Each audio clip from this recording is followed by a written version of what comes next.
旺到停不了。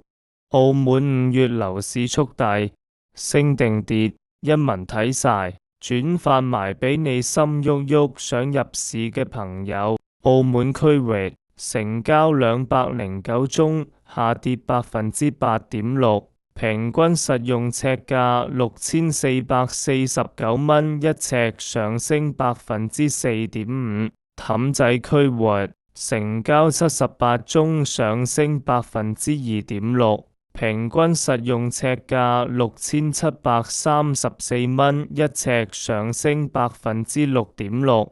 路環區域成交16宗，下跌2倍幾，平均實用尺價7145蚊，下跌5.4%。